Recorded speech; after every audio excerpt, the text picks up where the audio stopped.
If you would have told me 10 years ago that Sonic 3 would beat Mufasa at a domestic box office, I'd be like, you're bluffing, there's no way that would happen. Well, times are changing.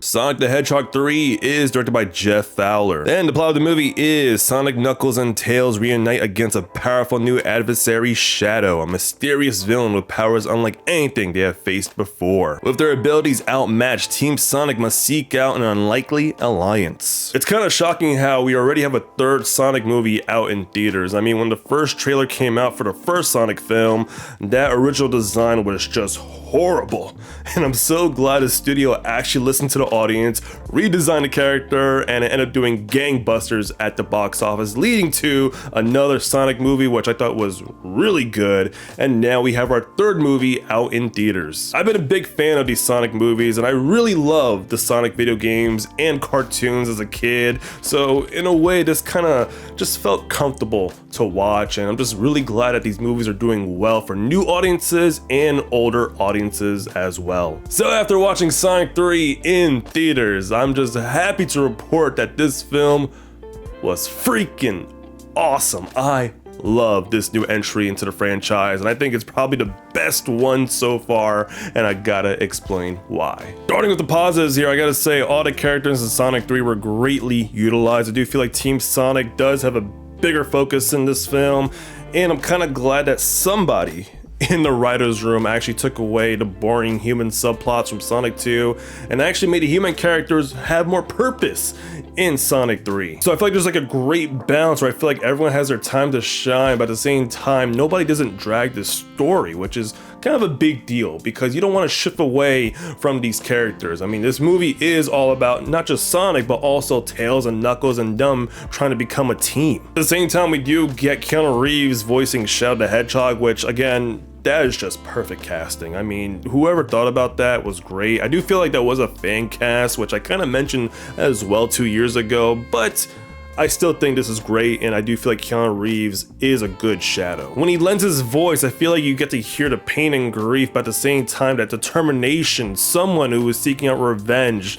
to really go out his way and making sure that his mission is completed. Jim Carrey also coming back is a huge plus because I really enjoyed him as Dr. Robotnik, and at the same time, he's also playing Gerald Robotnik, so it's really just two roles in the movie, but at the same time, they both have their own different characteristics, even though they're kind of the same, but just the banter involved was just kind of fun. And I feel like there's no other person to play Robotnik but Jim Carrey, because at the same time he just brings those fun elements that certain audiences like to see. And there is some criticism that I'll mention on my negative side of the review regarding the Robotniks, but I don't think it's a major deal. I do think the biggest takeaway on my end is the amount of callbacks and Easter eggs from Sonic Adventure 2, a video game that I love as a kid. I mean, I played that game non-stop. I even owned the freaking guide magazine that came out many moons ago, and I would just flip through those pages. I would read it at school, even if I wasn't playing the game.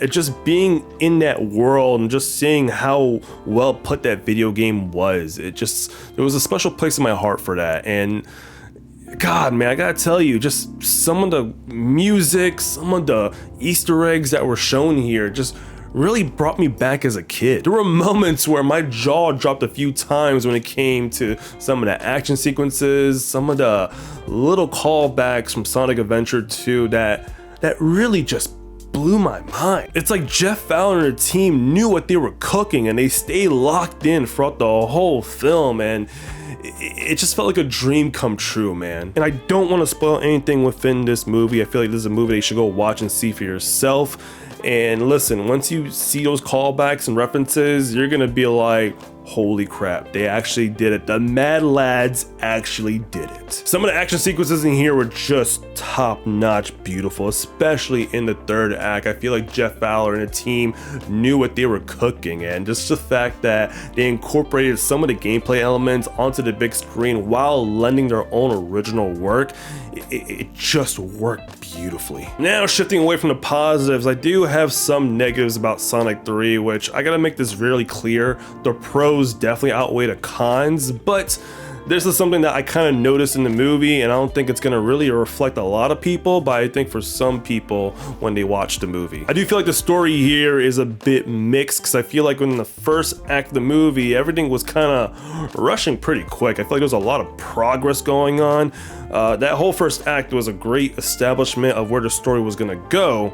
And then we kind of go into the second act where I feel like the wheels kind of slow down just a little bit, but then the third act comes, and then that's where we kind of get all the high action, the high stakes, and a lot of great conclusions and setup for future stories. It's kind of like a roller coaster where you're going up and down, and it kind of also reflects on some of the jokes here too, because I feel like some of the jokes didn't really land for me.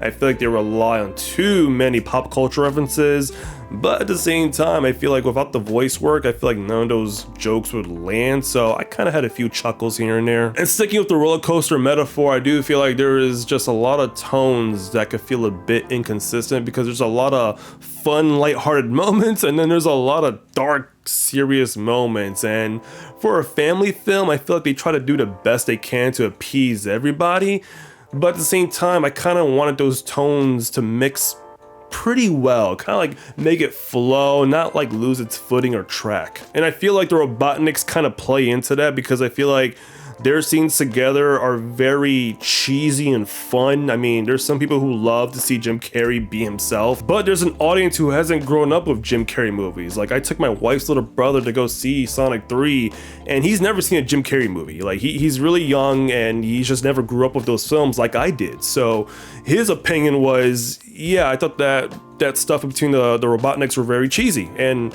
I respect that opinion, because I grew up with Jim Carrey, and there's a lot of people from the 90s who did, and they really enjoyed his type of antics. But I could see why the movie implemented Jim Carrey's antics, because I think without him, I think there's a large audience that wouldn't want to go see Sonic for some reason. Because I don't know if there's anybody else who could play a really good Robotnik but Jim Carrey. I feel like he established that character so well into live action. I think the second best choice to play a Robotnik would be Robin Williams if he was still with us today, but as of right now, Jim Carrey nails the role. I do hope in the near future Jim Carrey does go back into making more movies so he can show a whole new generation of his acting skills and his comedic charm. And my last negative of this review is Krysten Ritter's character. I do feel like she had something prominent going on in the first act. You know, she is a gun agent, and I think she had a certain motive that was gonna be more like a villain plot, but they never really fleshed her out afterwards. It kind of just felt undercooked, and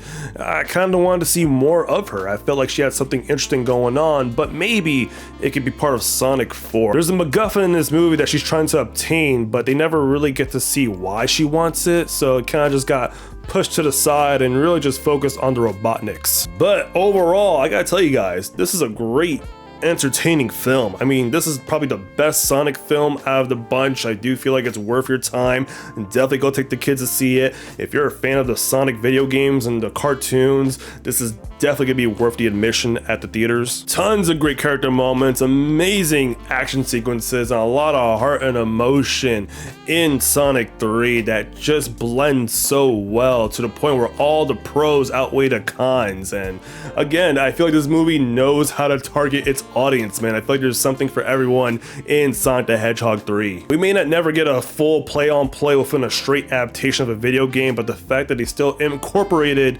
some Easter eggs and references where they kind of respect the original source and actually make it onto a great film. I mean, listen, man, these films have been great, and I gotta give props to the whole team here. That's why my score for Sonic 3 is gonna be a 4 out of 5. It's definitely a high recommendation for me and something to watch during the Christmas break. Also, there are 2 post-credit scenes that you should stay for. One particular scene that definitely blew the whole roof at my theater, and oh my god, there's some excitement to look forward to in the next Sonic films. But I want to hear from you guys. What do you guys thought about Sonic the Hedgehog 3? Please leave a comment down below if you enjoyed this movie. If you didn't enjoy this movie, I want to hear your opinions. And if you enjoyed this review, please leave a like and subscribe to the channel where I review movies like this on a weekly basis. So I'll catch you guys on the next video. And also, have a Merry Christmas. I'll catch you guys very, very soon. Take care.